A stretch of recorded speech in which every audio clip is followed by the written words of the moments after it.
자, 31장 보겠습니다. 31장. 야곱이 라반의 아들들이 하는 말을 들은즉 야곱이 우리 아버지의 소유를 다 빼앗고 우리 아버지의 소유로 말미암아 이 모든 재물을 모았다 하는지라. 야곱이 라반의 안색을 본즉 자기에 대하여 전과 같지 아니하더라.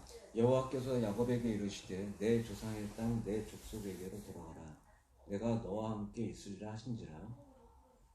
야곱이 사람을 보내어 라헬과 레아를 자기 양떼가 있는 들로 불렀다가 그들에게 이르되 내가 그대들의 아버지의 안색을 본즉 내게 대하여 전과 같지 아니하도다. 그러할지라도 내 아버지의 하나님은 나와 함께 계셨느니라. 그대들도 알거니와 내가 힘을 다하여 그대들의 아버지를 속였거늘 그대들의 아버지가 나를 속여 품삯을 10번이나 변경하였느니라. 그러나 하나님이 그를 막아사 나를 해치지 못하게 하셨으며 그가 이르기를 점 있는 것이 내 삭시 되리라 하면 온 양떼가 나오는 것이 점 있는 것이요 또 얼룩무늬 있는 것이 내 삭시 되리라 하면 온 양떼가 나오는 것이 얼룩무늬가 있는 것이니 하나님이 이같이 그대들의 아버지의 가축을 빼앗아 내게 주셨느니라. 그 양떼가 새끼 뵐 때에 내가 꿈에 눈을 들어보니 양떼를 탄 숫 양은 다 얼룩무늬 있는 것과 점 있는 것과 아롱진 것이었더라. 꿈에 하나님의 사자가 내게 말씀하시기를 야곱아 하기로 내가 대답하기를 여기 있나이다 하매 이르시되 내 눈을 들어보라. 양떼를 탄 숫 양은 다 얼룩무늬 있는 것, 점 있는 것과 아롱진 것이니라. 라반이 내게 행한 모든 것을 내가 보았노라. 나는 베델의 하나님이라 내가 거기서 기둥에 기름을 붓고 거기서 내게 서원하였으니 지금 일어나 이곳을 떠나서 내 출생지로 돌아가라 하셨느니라. 라헬과 레아가 그에게 대답하여 이르되 우리가 우리 아버지 집에서 무슨 분깃이나 유산이 있으리요. 아버지가 우리를 팔고 우리의 돈을 다 먹어버렸으니 아버지가 우리를 외국인처럼 여기는 것이 아닌가. 하나님이 우리 아버지에게서 취하여 가신 재물은 우리와 우리 자식의 것이니 이제 하나님이 당신에게 이르신 일을 다 주행하라. 이제 야곱이 다시 아버지 집으로 돌아가는 이제 규향이죠. 규향 명령이 하나님으로부터 떨어졌죠. 그래서 하나님의 사자가 나타나서 이제 돌아가라. 거기 몇 절에 있죠? 13절 끝에 보면 나오죠. 지금 일어나 이곳을 떠나서 내 출생지로 돌아가라 하셨느니라. 그러니까 이제 주의 명령이 돌아가라고 떨어진 거예요. 그래서 오늘 이야기의 핵심은 왜 하나님이 고향 땅을 떠나서 낯선 땅이잖아요. 여기 이제 아내들을 구하러 왔는데 이 땅에 이제 20년간 머물다가 또 돌아가게 하는가. 본향 땅으로 돌아가게 하는 이 돌아가는 어떤 과정을 통해서 또 어떤 영적인 것과 육적인 것, 그러니까 영의 세계와 육의 세계 자체를 또 드러내는 어떤 과정인 거예요. 그러니까 영의 세계라고 하는 것은 육의 세계와의 접촉을 통해서만 드러나요.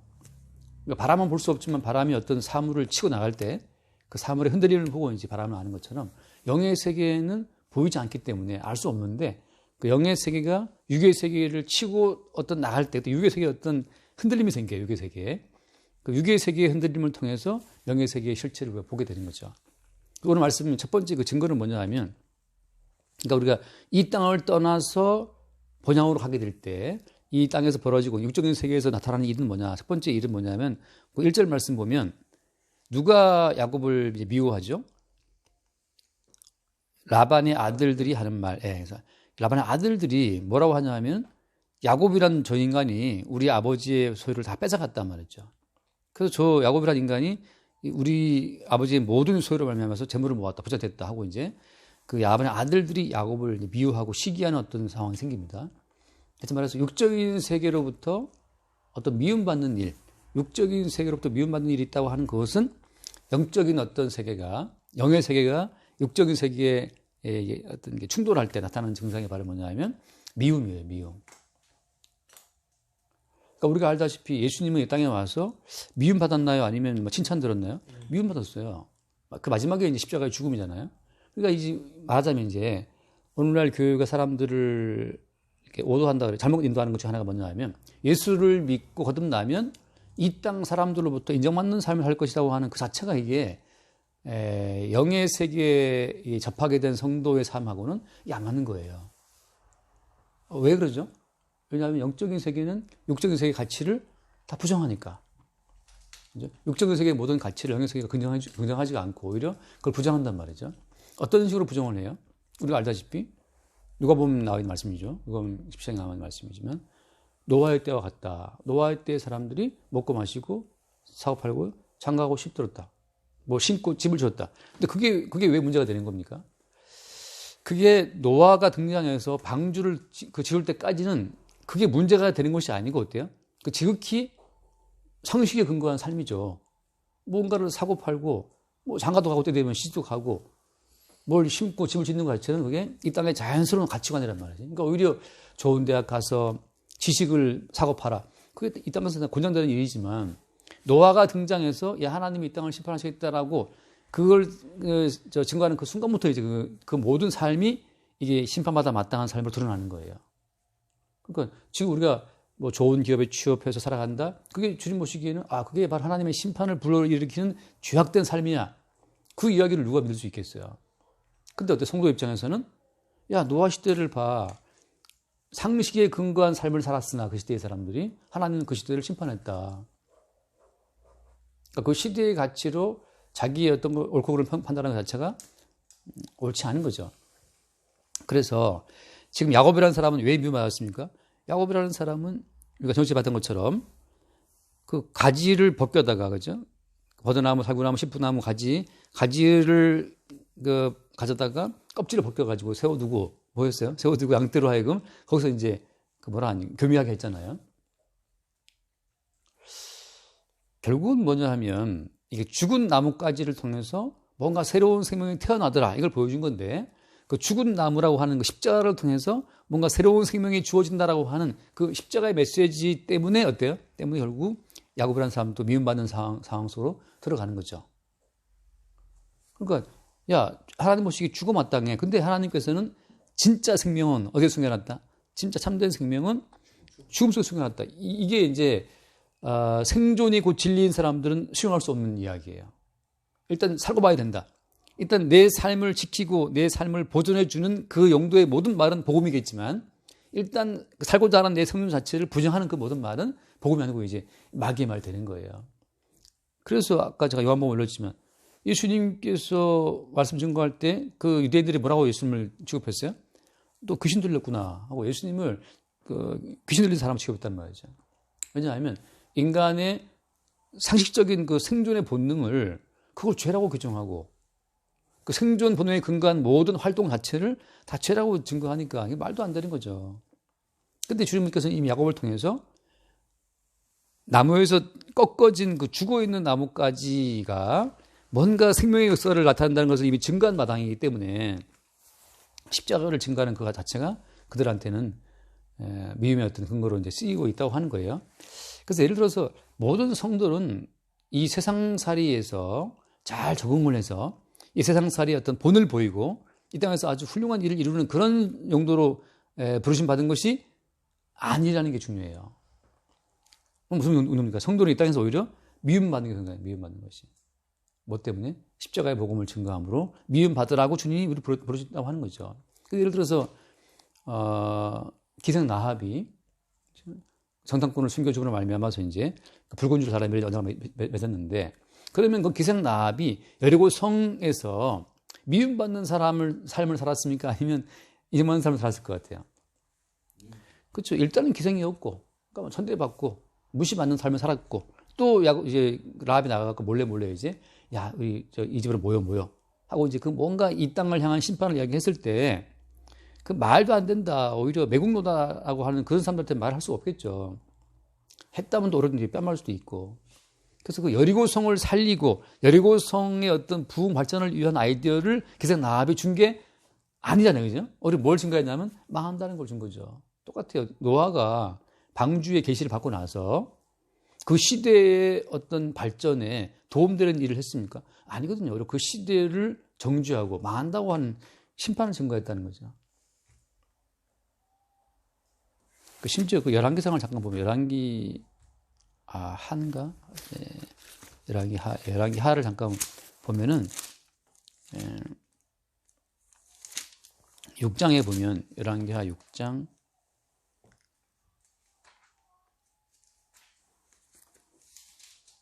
29절 말씀을 28절부터 볼게요. 28절 열왕기하 6장 28절 또 이르되 무슨 일이냐 하니 여인이 대답하되 이 여인이 내게 이르기를 네 아들을 내놓아라 우리가 오늘 먹고 내일은 내 아들을 먹자 하며 29절 우리가 드디어 내 아들을 삼아 먹었더니 이튿날에 내가 그 여인에게 이르되 내 아들을 내놓아라 우리가 먹으리라 하나 그가 그의 아들을 숨겨나이다 하는지라.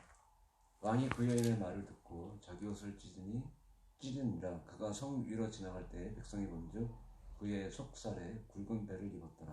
자, 이게 정말 말도 못하는 비극이 벌어지고 있는데 지금 사마리아 성 안에서 사마리아는 북이스라엘 수도였으니까요. 수도가 여사님 포위되어서 지금 이렇게 죽고 있는 상황이에요. 그런데 31절 말씀이 정말 뜻밖이에요. 31절에 왕이 이르되 사밧의 아들 엘리사의 머리가 오늘 그 몸에 붙어 있으면 하나님이 내게 벌 위에 벌을 내리실지로다. 엘리 선지자를 왜 목을 잘라겠다는 거예요, 지금 이 왕이? 왜 엘리사의 머리를 날리겠다고 하는 겁니까? 선지자 엘리사가 선지자로서 도대체 이 비극 가운데에서 선지자는 뭘 하고 있냐는 거죠. 사마리아 성의 이 끔찍한 기근, 자기 아들 삶을 먹어야 되는 이 끔찍한 비극의 와중에서 선지자, 하나님의 사람은 도대체 무슨 기여를 하고 있느냐 이거거든요. 차라리 죽여버리겠다는 거죠. 하나님의 말씀을 듣는 선지자가 뭐 기여하는 게 뭐가 있어요, 이게. 그것 때문에 죽이는 거거든요. 참 놀랍죠, 그죠? 선지자가 그 사마리아 성의 이 비극 가운데서도 어떤 기적을 보이지 않아요. 왜 이러는 거죠? 하나님의 당연한 심판은 지금 벌어지고 있는 거니까.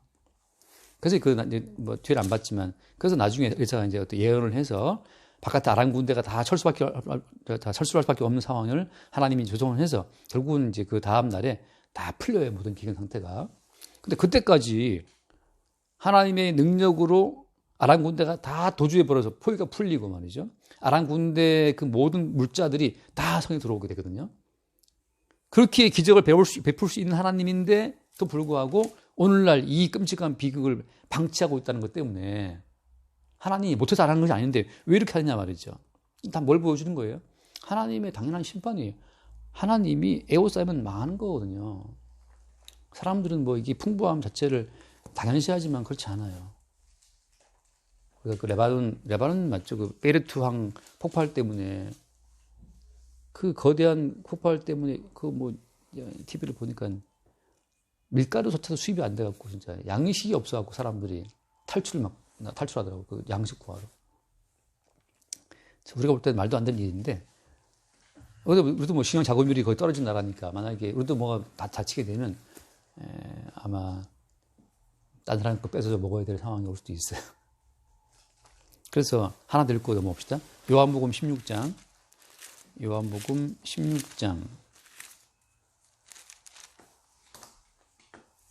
이것도 여러 번 제가 본 말씀이지만 요한복음 15장. 요한복음 15장 17절 한번 봅시다. 17절. 내가 이것을 너에게 명하면 너희로 서로 사랑하게 하려 함이라. 세상이 너희를 위하며 너희보다 먼저 나를 위한 줄 알라. 너희가 세상에 속하였으면 세상이 자기의 것을 사랑할 것이나 너희는 세상에 속한 자가 아니요 도리어 내가 너희를 세상에서 택하였기 때문에 세상이 너희를 미워하느니라. 네, 이게 다른 종자예요. 지금 하늘의 생명, 언약을 받은 언약의 운반체의 경우에는 언약의 운반체로 부름받은 야곱의 경우에는 언약에 들어오게 되면 언약과 하나가 되기 때문에 세상과 다른 종자로 바뀌는 거죠. 그러니까 다른 종자이기 때문에 세상이 미워하는 거예요.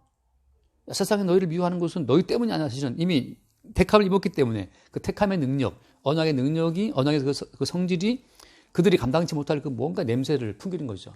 그러니까 구원받은 사람은 서로 사랑하라.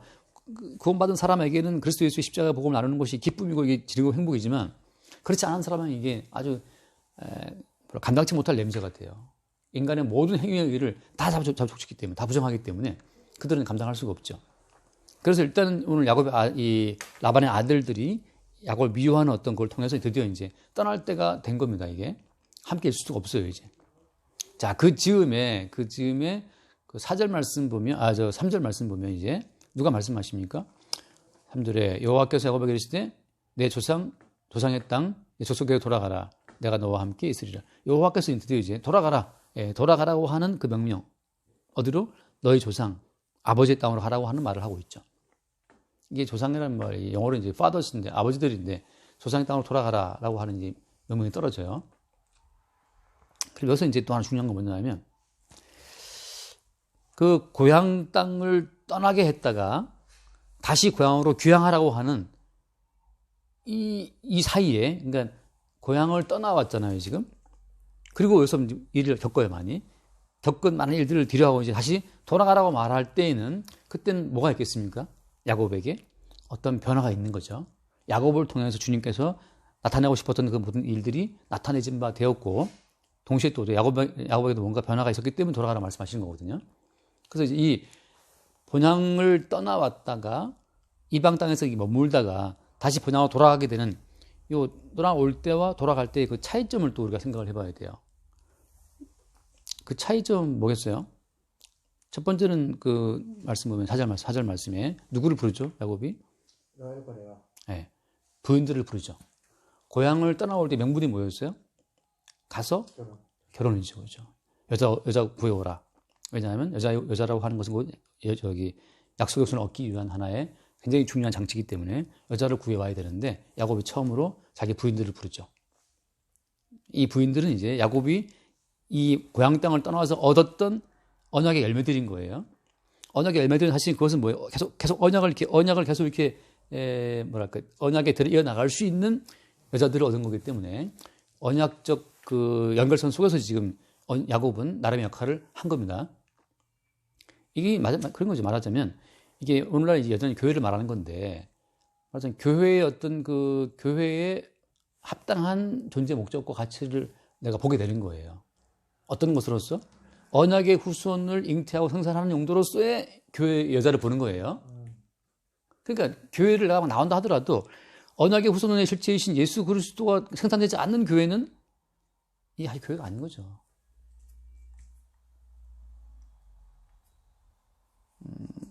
어제 이제 이 머리 깎으러 갔는데 원장님이 장로님이시니까 다른 교회 저한테 막 물어보더라고요. 목사님 질문이 있다고 말씀해 주시죠. 교회 헌금을 좀 많이 내는 분들은 교회에 이렇게 로비 같은 데다 이렇게 동판에 탁 이름을 써갖고 좀 기념을 해주면 좋지 않겠나. 왜 그렇게 생각하시냐. 그렇게 하면 좀 그 헌금을 많이 하신 분도 내가 공로가 좀 인정이 되고, 그 다음에 다른 분도 좀 동기부여가 안 되겠나 말이죠. 내가 한 이 기여와 내가 한 헌금이 그것도 알아주는구나, 이게. 그러면 더 열심히 하지 않겠는가. 이제 그렇게 이제. 그래서 그거는 교회가 아니다. 인간의 가치와 인간의 이름이 기념되는 곳은 교회가 아니다. 네, 그래서 그때 그런 거냐고. 자기는 그렇게 하면 좀 더 이렇게 그가 많이 헌신한 가치가 인정이 되면 동기부여가 돼서 그 사람도 열심히 하고 또 다른 사람도 할 수 있지 않겠나. 그렇게 막 생각을 했대요. 장로니까 이제 교회 부흥을해서 뭔가 아이들을 내온 그런 중인 것 같아서 그 서울대 가면 서울대 그 지을 때 막 기부하신 분들 이름 막 있잖아요. 거기 막 것처럼 그걸 보고 이제 아이들 얻었나 봐요. 교회도 헌금 많이 하게 좀 세게 하신 분들은 교회 로베에 딱 해두면 좀 그 인간의 공로나 인간의 행위의 가치가 인정받는 곳은 인간 집단이지 교회가 아니다. 교회는 오직 그리스도 예수의 희생의 가치만 그의 이름만 높이 받는 곳이다. 이제 어떻게 보면 굉장히 기본적인 거잖아요, 그죠? 정말 기본적인 기본이지만, 그러니까 그러냐고 이제 그래서 제가 모든 보이는 교회는 망하게 돼 있다. 그게 자연스러운 거다. 성경에 나와 있는 에베소 교회, 빌립보 교회, 지금 남아 있는 교회 아무것도 없어요. 다전령의 교회 다 없어요. 갔더니 다 이슬람 사원 됐고 틈만 남아 있지 없다고. 그래서 교회는 원래 망해야 된다. 그때 이거 놀랐어요. 네? 교회가 망해야 된다고요? 네, 보이는 교회는 망해야 된다. 보이는 교회가 망에 자빠지면서 보이지 않는 영원한 주님 교회가 드러나는 거지. 보이는 교회를 지키겠다고 하면 그 보이는 교회 때문에 보이지 않는 교회를 이제 막아버리는 현상이 생긴다. 그게 로마 가톨릭이다. 로마 가톨릭은 조직으로서의 교회로 성공한 유일한 교회예요. 로마 가톨릭은 살아남았잖아요, 긴 세월 동안. 그러니까 이제 장로님 교회도 살아남으려면 그렇게 하시면 된다. 그러면 조직으로서는 살아남을 수 있다. 헌금 많이 한 사람 막 기념해주고 알아주고 막 그러면 조직으로서의 교회는 살아남을 수 있지만 거기에 그리스도 예수가 주인 되는 교회는 그게는 끝장이다. 어떤 교회를 원하시냐. 이게 참 심각하거든요. 그러니까 조직으로서의 교회가 살아남으려면 할 수 있어요. 그래서 이미 많은 개신교회가 로마 가톨릭을 따라가고 있다. 이유는 뭐냐면 조직으로서의 교회로 살아남은 지금 유일한 집단이 로마 가톨릭이거든요. 이 긴 세월 동안. 그들은 그래서 교회가 성경 위에 있어요. 교회가 정하면 성경도 뺄 수 있고 더 할 수 있어요. 교황 뭐 무호섭도 해갖고 교회가 정하면 교황도 무호한 거야. 그러니까 교회가 정하면 교황도 아무런 오류가 없고 말이죠. 면제부 팔아가지고서 돈 떨어지면 청구가 막 성도 보내 교회가. 교회의 결정이 지옥 갈 사람은 성도 보내요. 그러니까 어때요? 그러니까 살아남는 거예요. 그러니까 조직으로서의 교회를 당연히 원하신다면 그 방법도 괜찮은 방법이지만 성경에서 말하는 교회는 그리스도 예수의 이름과 그의 행하심의 가치만 남는 곳이기 때문에 엄밀히 말하면 모든 보이는 교회는 사라지면서 그냥 이슬처럼 사라지면서 그리스도 예수의 가치만 남기고 사라져. 내 말은 그 말이거든요. 그거 왜 살아남으려고 그래? 어차피 어때요? 우리 이건 다 죽잖아. 우리도 그냥 살아있을 동안에 십자가에 죽으신 예수의 그 은총을 산다는 것만 남기고 우리는 다 가는 거예요. 마찬가지죠, 그럼. 가야지, 교회도. 사라져야지. 아니, 성경에 나와 있는 모든 빌립보 에베소 교회 그 칭찬받은 빌라델비아 교회 다 사라졌는데 무슨 똥배짱이라고 여드스모게 살아난 교회 이름 말했네. 그거 살아남아야 되냐 말이죠. 헤어던 것도 마찬가지죠. 그냥 복음 나타내고 증거하고 있다가 목사가 병들어 죽든지 아니면 다 이사가 버리면 사라지든지 뭐 되겠죠. 그것을 우리가 고민할 필요는 없는 거죠. 지금 우리 개인의 구원도 우리가 챙길 필요가 없는데 아니 교회의 그 존속을 왜 그 교회 사람들이 그 신경을 쓰냐고. 그러니까 똑같아요. 지금 야곱이 여기 오는 이유는 여자 얻는 거. 어떤 여자? 언약의 후손으로서 오실 예수 그리스도를 준비하기 위해서 언약의 그 계보를 잇기 위한 여자를 얻는 것으로 야곱이 여기 온 임무는 이제 끝난 거예요. 그리고 어때요? 그 이 부인으로 말미암아서 이제 언약의 계보를 잇는 아이들이 다 태어났단 말이지. 그나마 이제 마지막에 남는 베냐민 돌아가는 귀향 중에 또 낳다가 라헬이 죽잖아요. 그렇게 라헬처럼 죽으면 된다고. 이게 라헬처럼 죽으면 돼요. 교회도 언약의 그 후손의 실체이신 예수님 낳다가 그분을 증거하다가 망하면 되고 죽으면 된다고. 그 뭐 교회 헌금한 사람 다 기도해갖고 줄줄 이름 써갖고 살아남을 아무 이유가 없어요. 근데 나는 그 질문 자체가 너무 약간 좀 의아했어요. 아니, 이런 질문을 장로님이 하시나? 이런 어떤 교회에 대한 기본 어떤 개념 자체가 근데 그게 뭐 세계 최대의 교회 장로님이시니까 그래서 좀 약간 의아했는데 나는 약간 재밌기도 하고 생각이 너무 어떻게 보면 순진한 생각이 들은 거예요. 근데 그 순진한 생각을 교정해주고 잡아주고 지도해야 될 사실은 뭐 말씀을 증거하는 분들의 문제죠. 결국은 조직으로서의 교회에 충성하도록 동기부여를 하다 보니까 뭐 그런 걸 용인하는 거고. 그래서 일단 부른 사람들이 라이하고 마찬가지죠, 그죠? 한번 요한복음 17장 요한복음 17장을 보면 이게 지금 다 실체로서의 예수님과 연결된 이야기예요. 요한복음 17장을 보면은 먼저 보세요. 여기 13장. 예, 13장 봅시다. 요한복음 13장 1절을 볼게요. 유월절 전에 예수께서 자기가 세상을 떠나 아버지께로 돌아가실 때가 이른 줄 아시고, 이게 지금 귀향이죠, 그렇죠? 예수님이 아버지께로 돌아온 그 떠나서 돌아갈 때가 이른 줄 아시고, 그 다음에 세상에 있는 자기 사람들을 사랑하시되 끝까지 사랑하시느라. 돌아가실 때가 왔단 말이죠. 본향으로 이제 떠나오신 곳으로. 예수님 하늘에서 왔기 때문에 떠나온 곳으로 왔는데 거기 누가 남아있어요 지금? 자기가 난 쟤들이 있잖아요. 사랑하는 사람들. 그들이 곧 그리스도 예수의 신부이고 그들이 곧 그리스도 예수의 가족이고 그들이 곧 그리스도 예수의 교회이기 때문에 그들을 다시 불러 모으시고 사랑하시고 그들에게 이제 쫙 말씀하시는 거예요. 지금 10장부터 13장, 14장, 15장, 16장, 17장 계속 이게 다 지금 한 장소에서 쭉 하신 말씀이에요. 18장까지.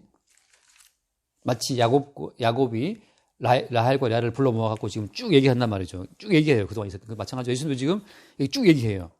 쭉 얘기하면서 그 중에 하나 이제 유다 같은 경우도 하고. 근데 쭉 이야기를 다 하시고 나서 17장에 이제 예수님의 그 놀라운 기도가 나오는데 이게 이제 예수님의 유명한 기도예요. 대제사장 기도라고.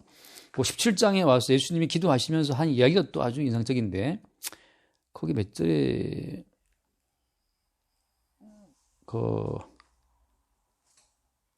내가 아버지께로 간다는 그런 얘기 몇 절에 있죠? 내가 지금 아버지께로 가오니 뭐 이런 얘기. 13절. 13절 말씀이 있네요. 한번 볼게요. 13절. 지금 내가 아버지께로 가오니 내가 세상에서 이 말을 하옵는 것은 그들로 내 기쁨을 그들 안에 충만히 가지게 하려 함이니라. 또 15절 보세요. 내가 비옵는 것은 그들을 세상에서 데려가사 가시기를 위함이 아니요 다만 악에 빠지지 않게 보존하시기를 위함이나이다. 네. 지금 예수님은 지금 본인이 가시는 거고 이들은 남겨놓고 가는 거예요. 지금 남아있는 거고 아직. 자, 똑같이 또 16장 말씀 보면 16장에 보면은 같은 일을 또 하시는데 16장 28절 말씀 볼게요. 28절 내가 아버지에게서 나와 세상에 왔고 다시 세상을 떠나 아버지께로 가노라. 그러니까 예수님께서 본인이 지금 하늘에서 와서 이 이방 땅에 와서 그냥 5만 가지 일을 하시면서 그의 신부되는 교회를 얻고 다시 또 지금 세상을 떠나 아버지께로 간다고 말씀하시는 거예요. 이렇게 본향에서 와서 이방 땅에 있다가 자기의 신부, 자기의 새로운 가족을 얻고 돌아가는 이 모든 과정. 그것이 곧 야곱의 인생은 똑같이 들어있는 과정이에요. 그러니까 왜 야곱을 그 고향 땅에 떠나서 여기 보냈다 가게 하는가. 그 모든 이유가 나와 있는 거죠. 하나만 더 읽고 돌아옵시다. 히브리서 11장 말씀 보면 히브리서 11장 히브리서 11장에 보면은 이제 땅에 있는 고향 자체를 고향이라고 하지 않고 다른 고향을 이야기해요. 13절 말씀 볼게요. 11장 13절 이 사람들은 다 믿음을 따라 죽었으며 약속을 받지 못하였을 때 그것들을 멀리서 보고 환영하며 또 땅에서는 외국인과 나그네임을 증언하였으니 그 다음 보세요. 그들이 이같이 말하는 것은 자기들이 본향 찾는 자임을 나타냅니다. 그들이 나온다 본향을 생각하였더라면 돌아갈 기회가 있었으려니와. 자, 여기서 말하는 본향은 이제 육적인 본향을 말하는 거죠. 땅에 있는 본향을 말하는 것이고 16절 그들이 이제는 더 나은 본향을 사모하니 곧 하늘에 있는 것이라. 자, 지금 야곱을 통해서 보여준 이 모형적 고향이에요.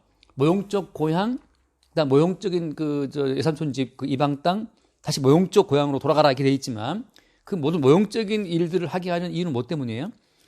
땅에 있는 본향이 진짜 본향이 아니고 더 나은 본향, 다시 말하면 하늘에 있는 것이다. 그 하늘에 있는 본향을 증거하기 위해서 야곱을 하여금 이 지금 뺑뺑이를 돌리시는 거예요.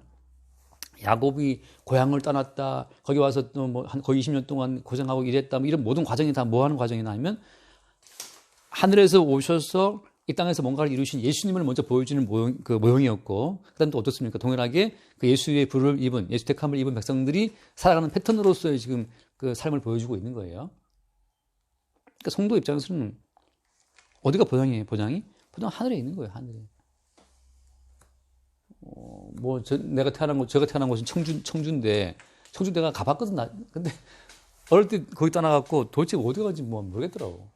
그냥 거기 사는 이제 그 인척분들 인사하고 거기 형들 그러는데, 그리고 거기 한 번 가봤나? 그리고 다시 안 가봤다 볼 것도 없어.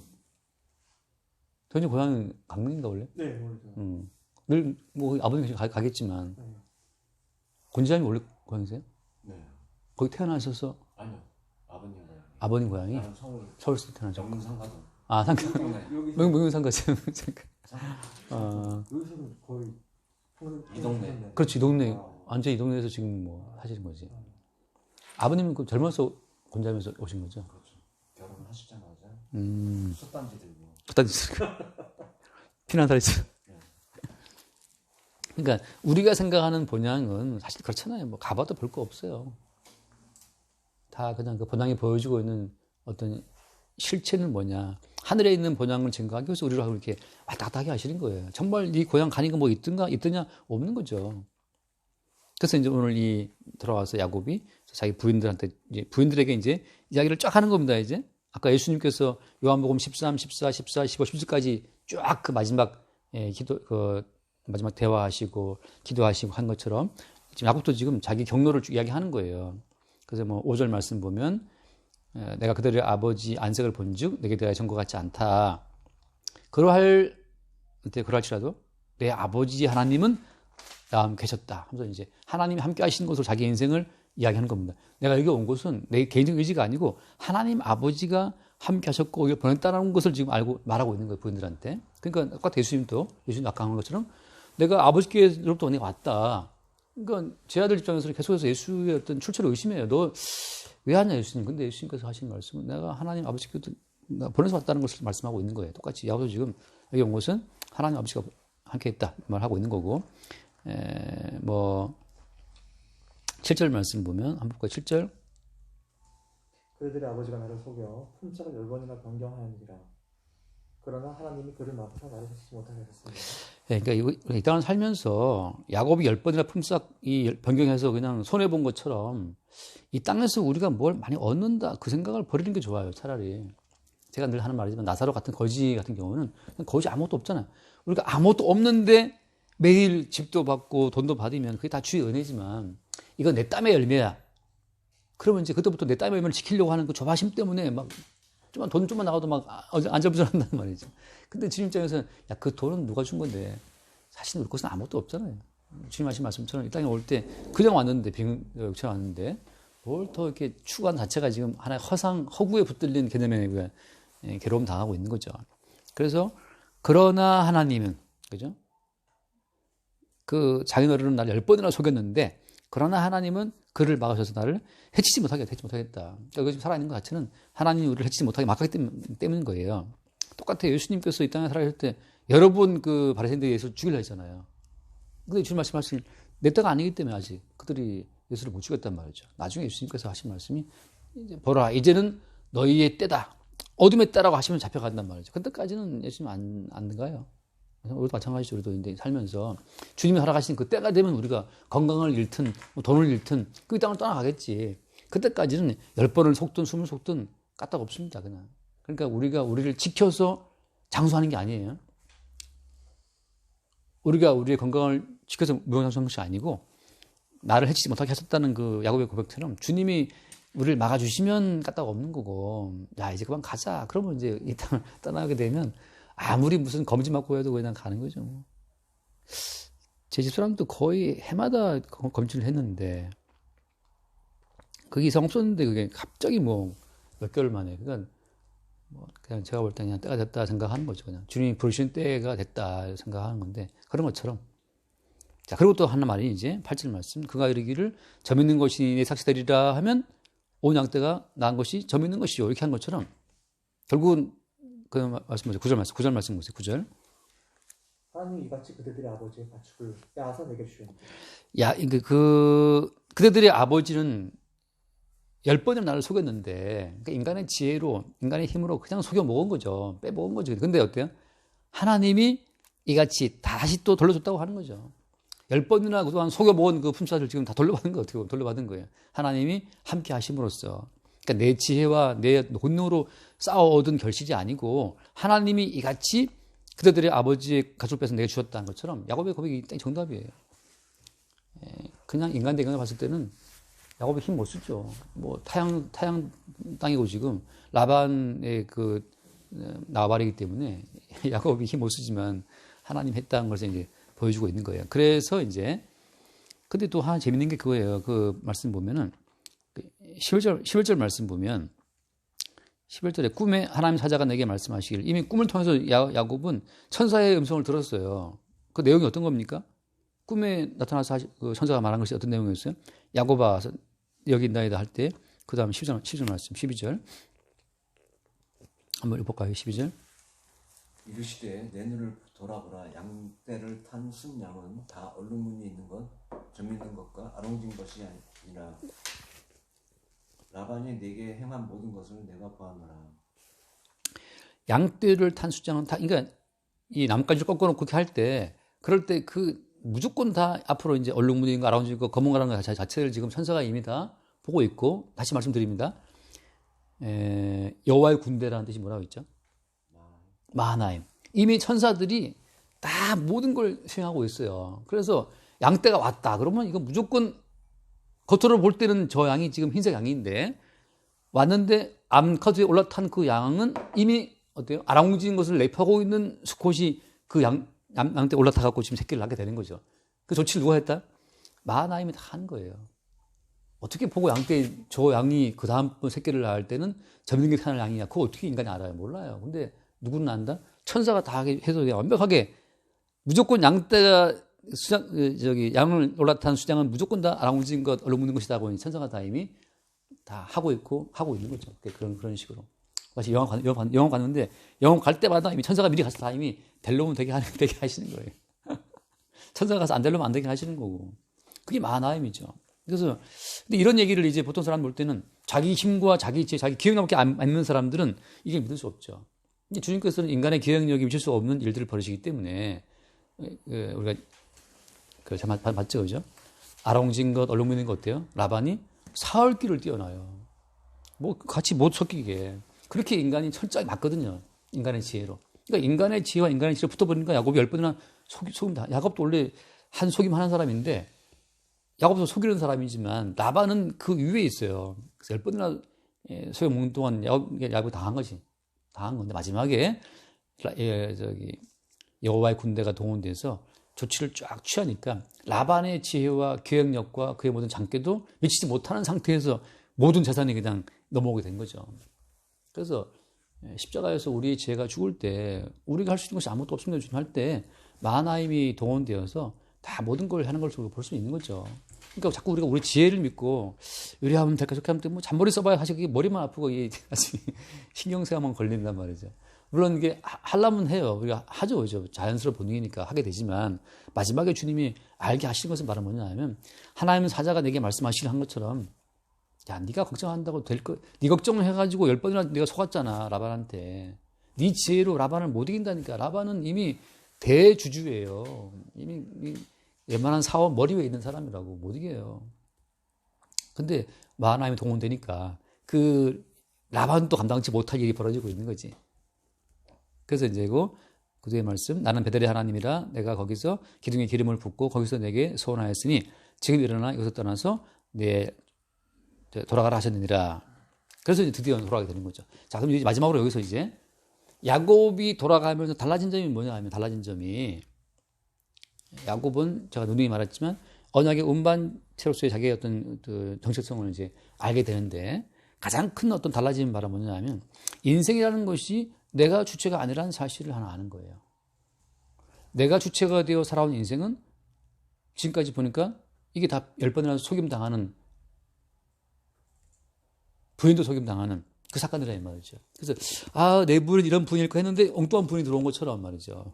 그러니까 야곱은 뭘 아는 거냐 하면 그 창세전에 그리스도 안에서 나를 택하신 분의 의지가 나를 이 땅에 살게 하고 나를 이 땅에 보내셨고 이런 일을 하겠다는 그 사실을 아는 거죠. 그러면서 이 땅에서 내 것은 있어요, 없어요? 내 것은 아무것도 없어요. 내 목숨은 내 겁니까? 내 목숨은 내 것이 아니에요. 나는 그게 너무 자유로워.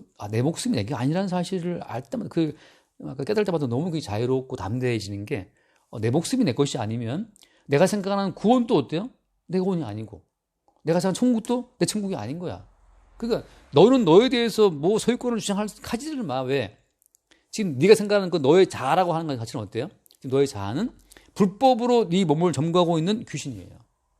우리가 아는 자아는 불법적으로 이 육체를 점거하고 있는 귀신과 마귀라고요. 왜? 우리 몸의 주인은 누구니까?